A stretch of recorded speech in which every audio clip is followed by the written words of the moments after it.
Bab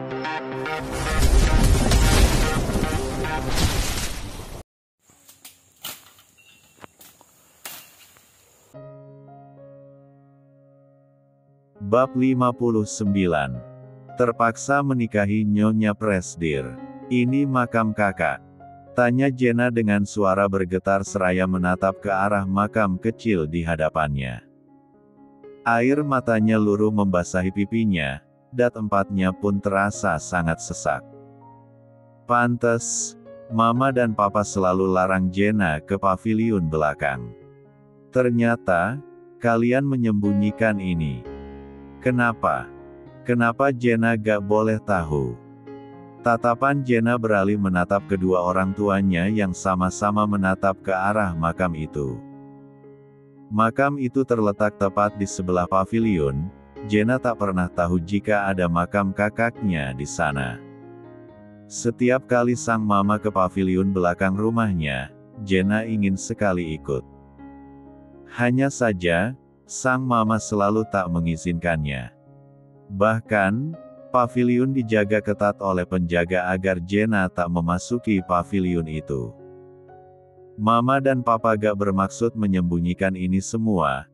Kami hanya ingin menutup luka lama dan berusaha untuk tak kembali membukanya. Ujar Lionel dengan tatapan sendu. Mendengar perkataan Lionel, Vanya beralih menatap tajam suaminya. Luka yang kamu buat begitu maksudmu?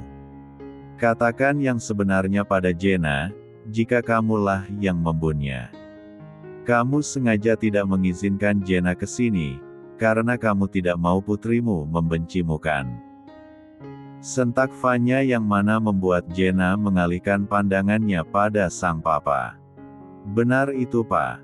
Papa yang bun, kakak. Pekik Jenna. Lionel menggeleng kuat. Harus berapa kali aku bilang Vanya, aku tidak membunuhnya. Putra kita meninggal bukan karenaku. Terus karena siapa? Karena selingkuhanmu, iya. Sungut Vanya dengan emosi. Lionel menempat kasar rambutnya, ia tampak frustasi saat ini. Aku tidak selingkuh. Harus berapa kali aku bilang, aku tidak selingkuh. Sentak Lionel. Oh, kalau bukan selingkuh kok bisa memiliki anak dengan wanita lain? Hilaf. Iya. Hebat kamu ya. Menutupi kesalahan kamu yang udah terbongkar. Jenna memejamkan matanya, ia menutup telinganya agar tak mendengar suara kedua orang tuanya yang sibuk berdebat.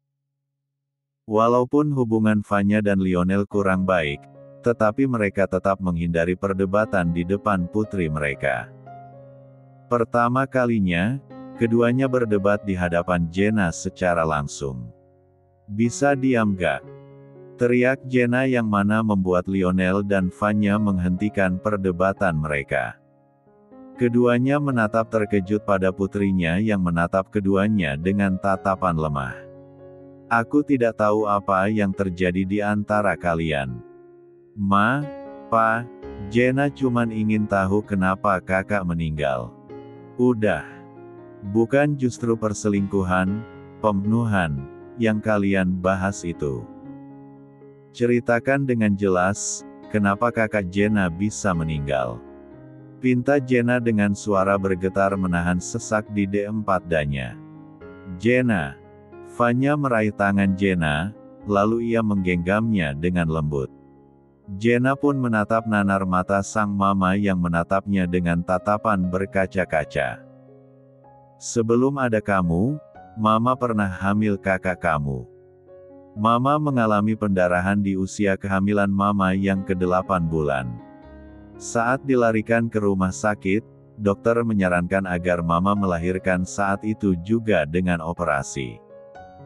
Tapi saat kakakmu lahir, dia sudah tidak bernafas Higgs. Dia meninggal setelah dilahirkan Higgs. Jenna menghapus air matanya, ia menarik tangannya dari sang mama dan berjongkok di sisi makam sang kakak.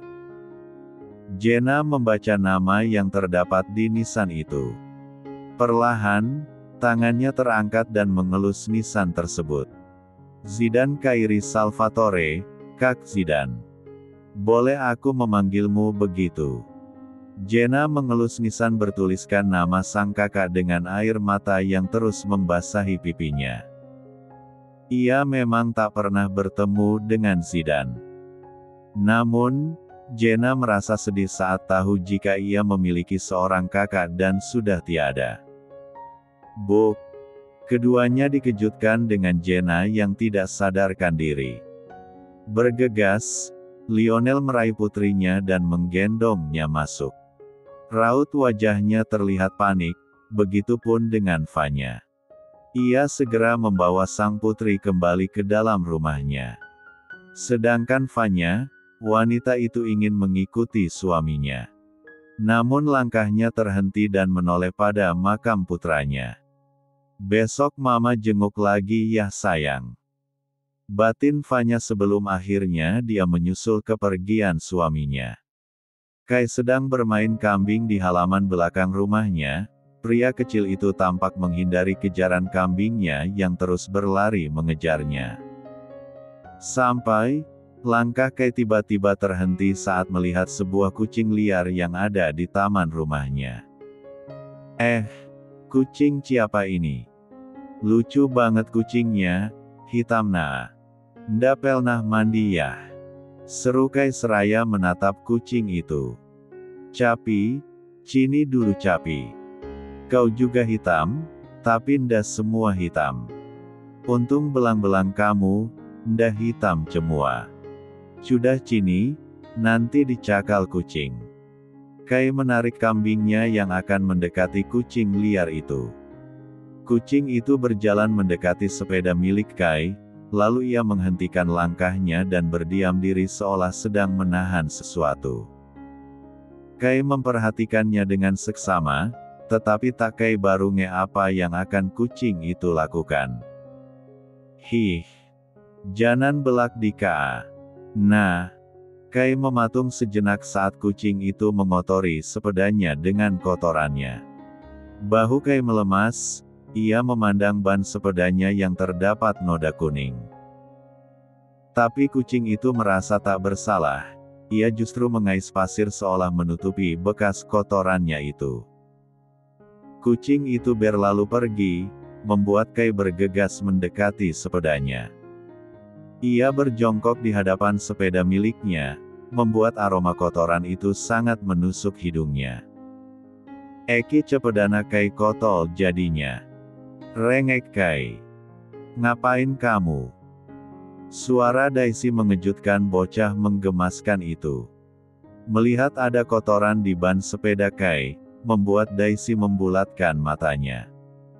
Astaga, kamu ke spirit ya? Kenapa gak ke kamar mandi? Seru Daisy yang mana membuat Kai panik. Anak itu segera berdiri dan melambaikan tangannya. Bukan Kai, Kai bukan ketiga pilit.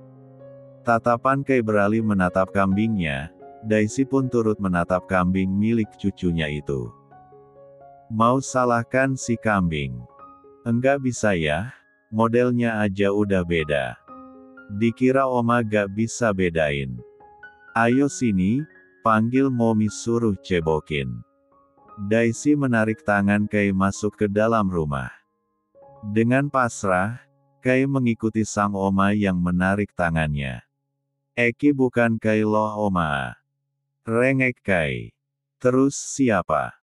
Kotoran kambing tuh udah beda modelnya. Udah, jangan banyak gerak. Langsung ke kamar mandi, tegur Daisy. Malam pun tiba, Kai masih kesal dengan omanya yang menuduhnya mengotori sepedanya. Setelah tahu jika kucinglah yang melakukannya, sang oma malah menyai. Ngir tak bersalah. Sekarang, Sea sedang berusaha membujuk putranya itu dengan memberikan susu untuknya. Kai malah cama Momi dan Oma, tapi Momi yang paksa Kai loh minum cucu pokoknya, celote Kai dengan alisnya yang menukik tajam, dia meraih botol susunya dan naik ke atas ranjang orang tuanya. Melihat itu, Zain langsung mengulurkan tangannya. Membuat Kai mencari posisi ternyaman di pelukan Dedi, sambungnya itu. Aku ambilkan kamu makan dulu. Pamit Sea. Zain menganggukkan kepalanya, ia lalu mengecup kepala Kai dengan lembut. Sakit di kepalanya sudah hilang, hanya tersisa mualnya saja. Tapi tak apa, ia merasa besok pagi dirinya sudah kembali sehat. Dedi, bedanya kambing sama B apa? Tanya Kai yang mana membuat Zain mengerutkan keningnya dalam. Enggak ada bedanya lah, sama-sama kambing. Sahut pria tampan itu. Beda cualannya. Hah? Kok? Sakit kepala Zain yang tadinya sudah sembuh kembali sakit karena pertanyaan anak itu. Kambing cualannya BY. BY? Kalau B jualannya kambing. Terangkai yang mana membuat Zain memegang kepalanya. Udahlah Kai, tidur aja. Kepala Dedi sakit lagi dengar ocehan kamu. Ringis Zain. Bab 60. Pagi ini, Sea dibangunkan oleh suara keras dari kamar mandi. Wanita itu segera beranjak bangun. Tatapan matanya beralih ke sampingnya di mana Zain semalam tidur di sana. Namun, pagi ini pria itu sudah tidak ada lagi di sana. Zain. Sea langsung menghempaskan selimutnya dan berlari ke arah kamar mandi. Terlihat, Zain tengah berjongkok di depan kloset seraya berusaha menempatkan isi perutnya. Sea langsung memijat tengkuk Zain, ia menatap prihatin dengan apa yang suaminya rasakan saat ini. Sudah? Tanya Sea setelah melihat Zain terdiam. Hawik. Zain kembali menempatkan isi perutnya. Hanya air yang keluar, karena sedari kemarin pria itu tak makan dengan baik karena sebab mualnya ini. Aku lemas banget. Ujar Zain dengan lirih.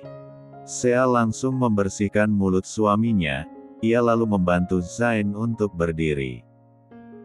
Pria itu tampak lemas sekali, bahkan ia tak mampu menopang tubuhnya. Bisa saja Zain hadi wastafel, tapi sepertinya pria itu sangat lemas hingga tak kuat berdiri. Dengan hati-hati, Sea membantu Zain menaiki ranjang. Setelah pria itu merebahkan dirinya, Sea langsung menarik selimut dan menyelimuti suaminya itu.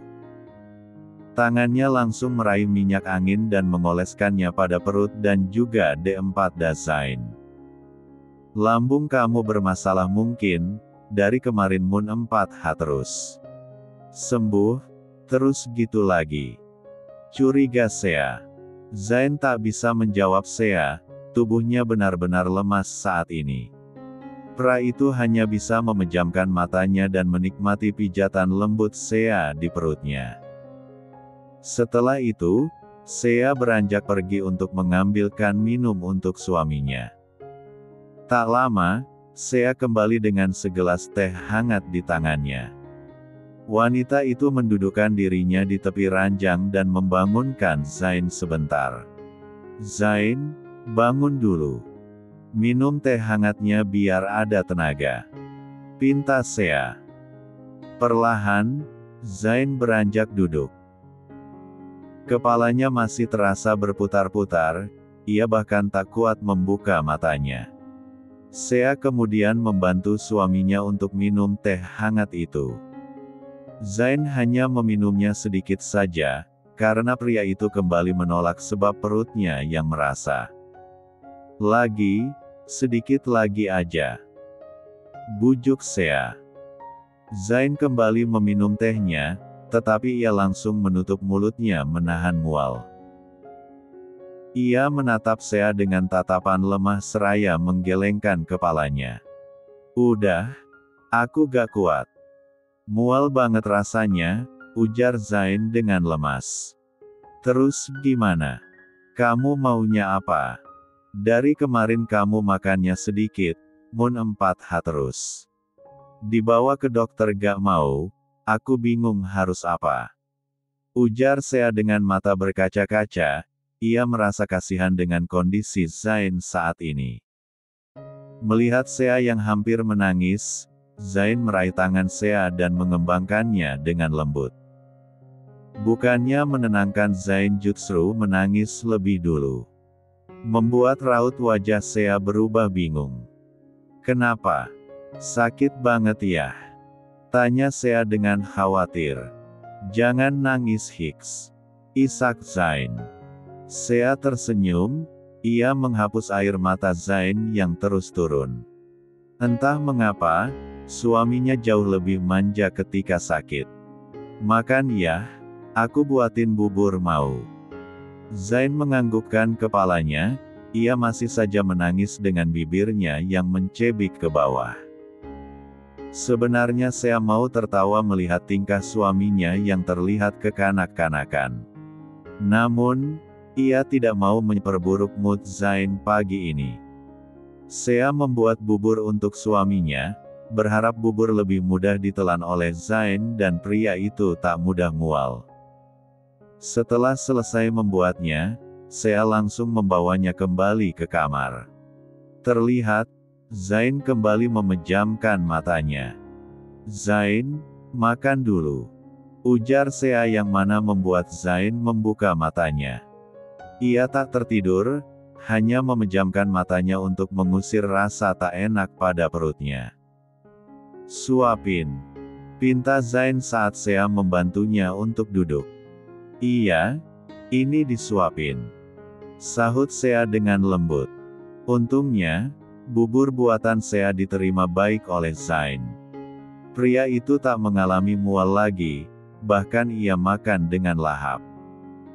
Sea sedikit bingung, tapi ia tetap menyuapi suami kecilnya itu hingga bubur itu habis tak tersisa. Nambah lagi ya? Mau? Tanya Sea. Di luar dugaan, Zain justru mengangguk seraya tersenyum. Dengan tatapan heran, Sea beranjak pergi kembali ke dapur untuk mengambil bubur yang tersisa.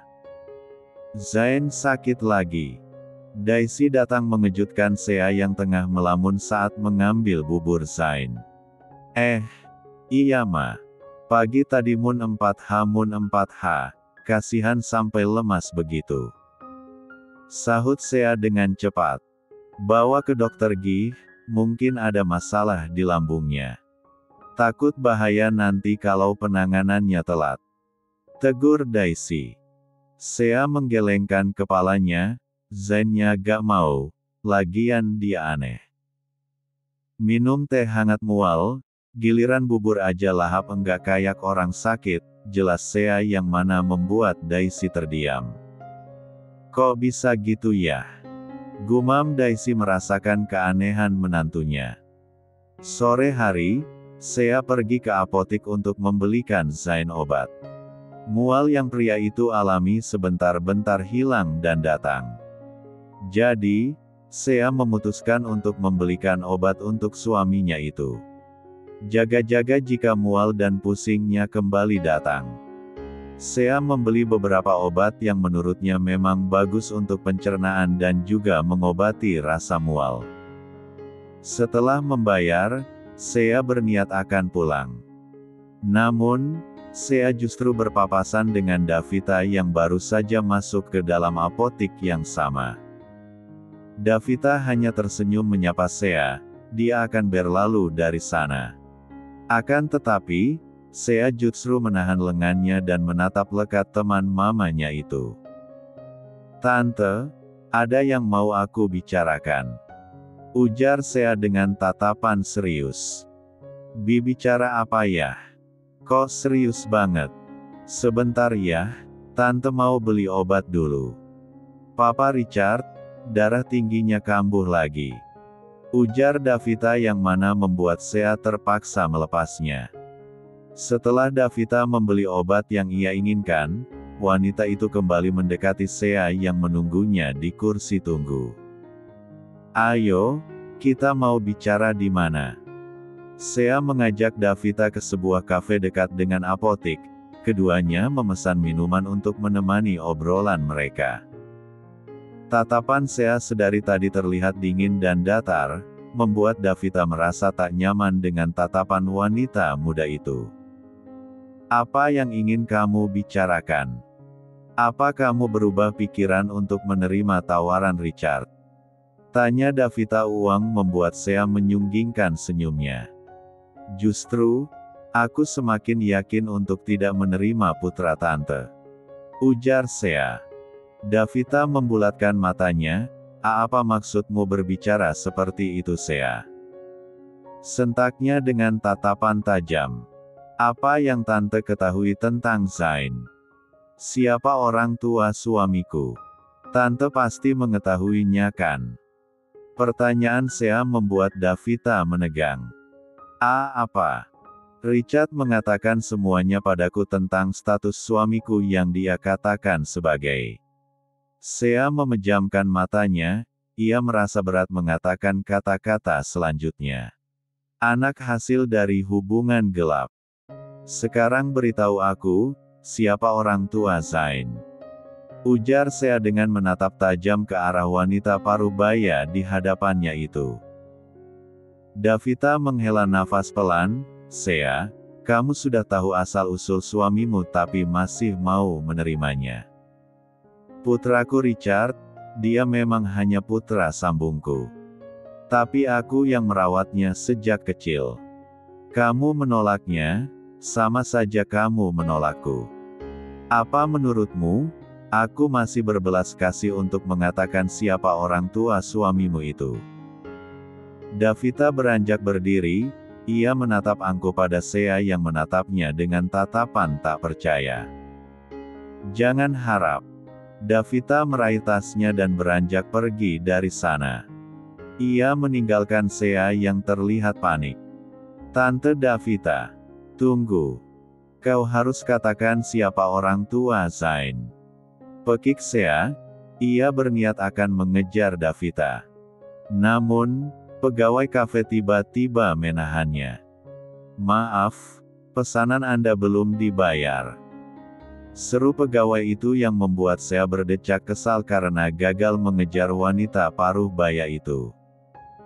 Ia masih memandang kepergian Davita dari jendela kaca. Davita masuk ke dalam mobilnya dan berlalu pergi meninggalkan area parkiran. Apa yang sebenarnya Tante Davita sembunyikan?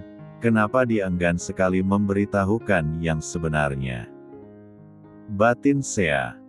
Bab 61. Davita turun dari mobilnya, wanita itu masuk ke dalam rumahnya dengan tatapan kesal. Kebetulan, Richard akan keluar. Jadi, ia tak sengaja berpapasan dengan sang mama. Melihat keberadaan pria itu, Davita segera menghampirinya. "Apa yang sudah kamu katakan pada Sea?" sentak Davita yang mana membuat Richard mengerutkan keningnya dalam. "Katakan apa? Aku sudah lama tidak bertemu dia, ada apa sih?" heran Richard. "Mama kan sudah bilang, jangan beritahu siapapun tentang Zain. Kenapa kamu bilang hal itu pada Sea?" sentak Davita dengan tatapan tajam. "Bukannya bagus kalau Sea mengetahuinya? Dia pasti akan merasa ilfil dengan Zain kan harusnya, karena suaminya itu ternyata adalah anak hasil dari hubungan gelap," sahut Richard dengan santai. "Bodoh. Kamu itu bodoh Richard. Sea bukannya bercerai dari Zain, dia justru mendesak mama memberitahukan siapa orang tua suaminya itu." Perkataan Davita membuat Richard terkejut. Namun, satu hal yang Richard bingungkan. Kenapa mamanya itu tak jujur saja siapa orang tua Zain? Kenapa terkesan menutupinya dan tak boleh siapapun tahu? Memangnya, siapa orang tua Zain? tanya Richard dengan tatapan heran. Davita terdiam, wanita itu kembali mengatupkan bibirnya. Ia memandang Richard yang menatapnya dengan tatapan penuh selidik. Jantung Davita berdegup kencang, Tatapan matanya terlihat ragu. "Ma, siapa orang tua Zain? Mama pasti mengenalnya kan?" desak Richard. "Mama tidak akan memberitahumu. Kamu suka sekali bocor pada Sea," desis Davita sebelum beranjak pergi meninggalkan Richard. Mama." Richard menatap kepergian Davita. Tanpa keduanya sadari, Benny sejak tadi berdiri tak jauh dari mereka. Tatapan matanya terlihat bingung dengan percakapan ibu dan anak itu. "Zain, mirip nama teman gue. Tapi taulah, gak ngurus," gumam Benny dan pergi ke kamarnya. Entah mengapa, keadaan tubuh Zain kembali sehat. Bahkan, pria itu tengah bermain dengan Kai dan juga Asril di taman belakang. Seolah, ia tak pernah sakit sebelumnya. Tawa Kai dan Asril yang sedang menendang bola mengundang perhatian Sea yang baru saja kembali dari apotik. "Loh, kok di sini?" Suara Sea mengejutkan ketiga pria berbeda usia itu. Momi bawa apa? Momi bawa apa itu?" seru Kai saat melihat kresek yang ada di tangan sang Momi. Semua barang yang Sea bawa dari luar, pasti Kai kepo untuk melihatnya. "Ini obat Dedi, Momi gak beli jajan." "Kan jajan Kai masih banyak di kulkas," ujar Sea saat putranya itu mengambil plastik obat Zain dan membukanya. "Yah, coklat telur udah ndak ada. Kalau Momi belikan buat Kai, baik kali Momi ini loh." Nah, Kai mengembalikan plastik obat itu pada Sea. "Tujuan Momi keluarkan beli obat, bukan jajan. Sudah, jangan coklat terus. Tambah bulat nanti perutmu," ujar Sea sebelum beranjak mendekati Zain yang masih menendang bola bersama Asril. "Ish, selalu begitu. Nda Oma, nda Momi.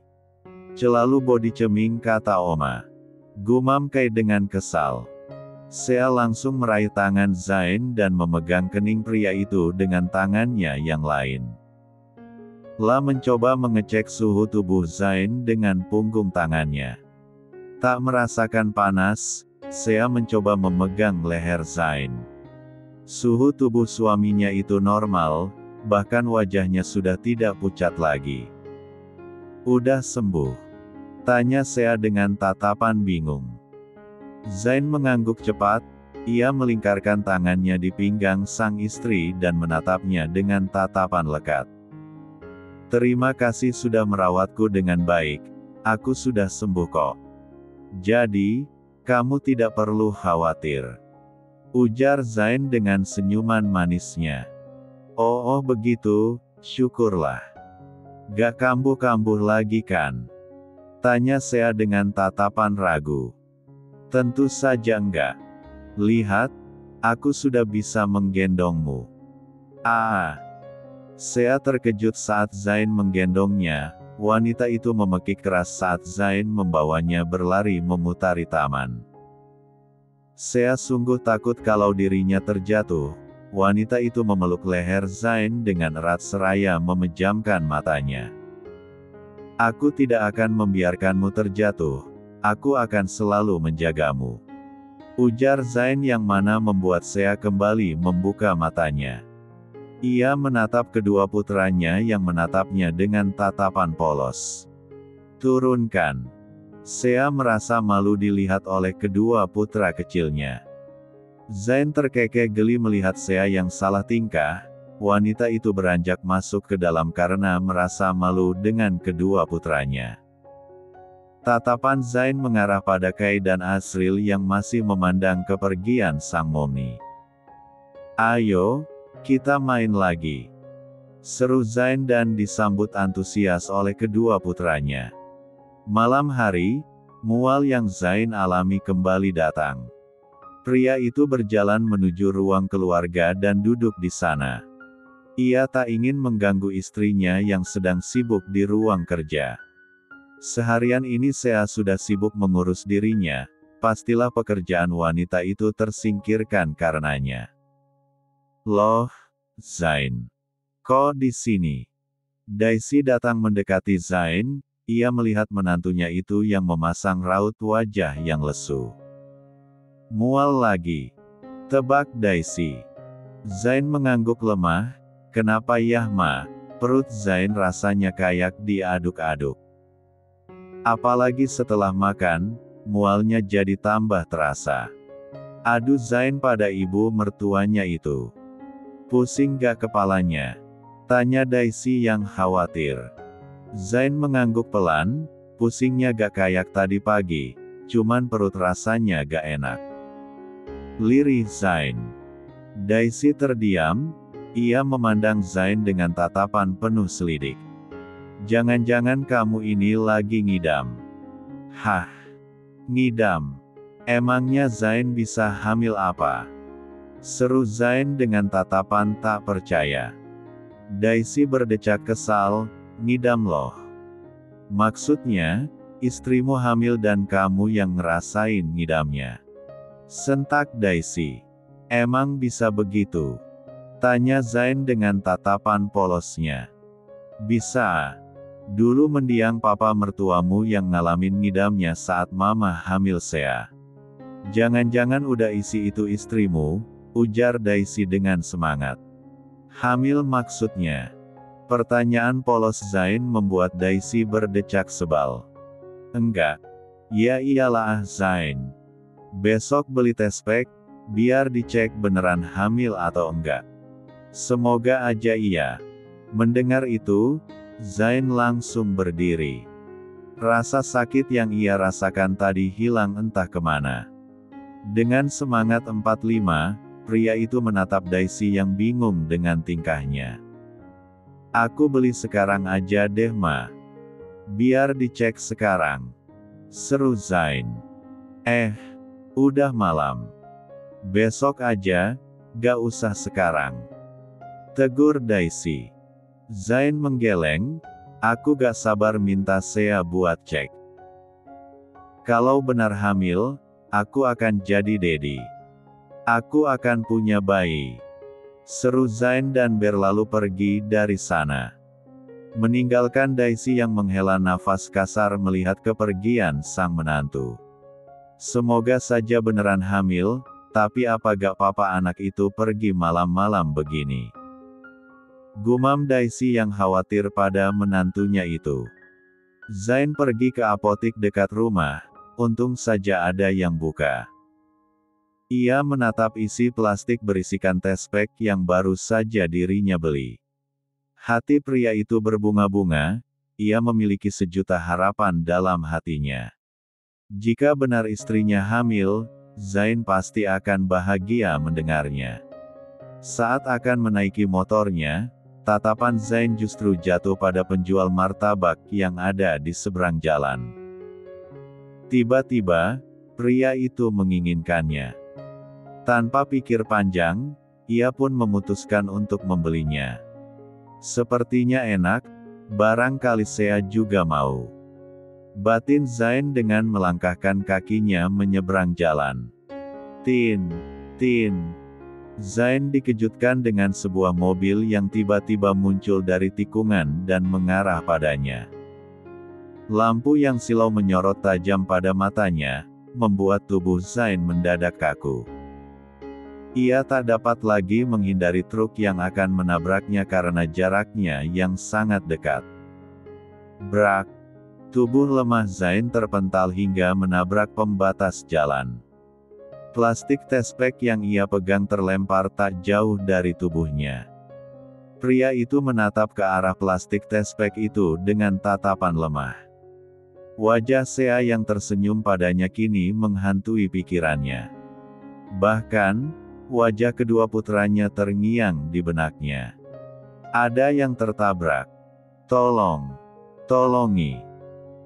Orang-orang yang berada di sana bergegas menghampiri tubuh Zain yang masih terkapar tak berdaya. Sea. Lirih Zain sebelum kegelapan merenggut